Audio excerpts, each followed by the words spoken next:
The protest involving members of the opposition PNP spilled over to Gordon House Thursday, just outside the Parliament, where some supporters chanted for a reversal of the decision to make Portmore a parish.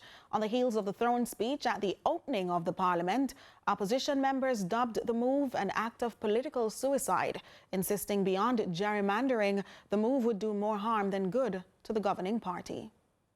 The governing Jamaica Labour Party and the opposition People's National Party are locked in a war of words over the recent decision by the government to make Portmore the 15th parish. For the PNP, it's a lot to do with optics and what it says could redound to the benefit of the JLP in the pending general elections. They believe this should ultimately be a decision by the people and not the politicians. That whole exercise has bypassed and ignored and has been done without the input of the Electoral Office of Jamaica and the ECJ. And we strongly abhor that approach to this. It is being done entirely to secure electoral advantage to the Jamaica Labour Party, because the areas which are being excluded from Portmore are areas which are well known to have strong support for the People's National Party.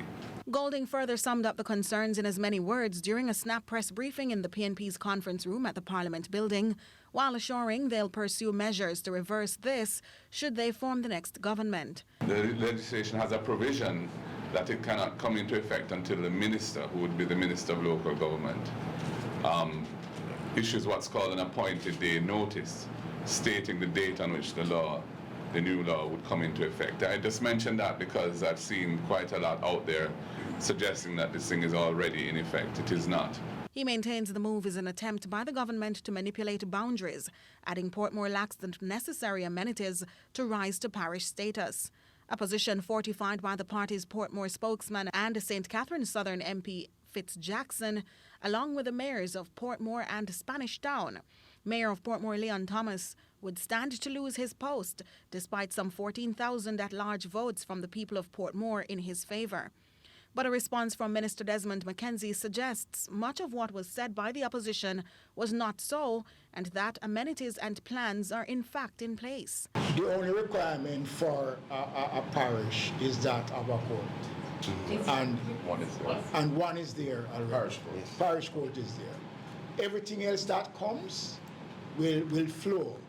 And I will, as I said before, in my sectoral presentation, be speaking some more as to what else we are going to be doing for Portmore. The minister insists the PNP is seeking to distract, adding their move is not for political gain. That was never a part of any consideration, and I made a point earlier on, if the consideration was strictly political, we would have called the local government elections. We'd have made Portmore the 15th parish and then call the local government elections. McKenzie says amenities to include a hospital will be built at Bernard Lodge and assures a parish court is already in place in Portmore, making way for the move. Locals told CVM News post the briefing there is, to their knowledge, only a St. Catherine Parish Court in Spanish Town and a night court in Portmore.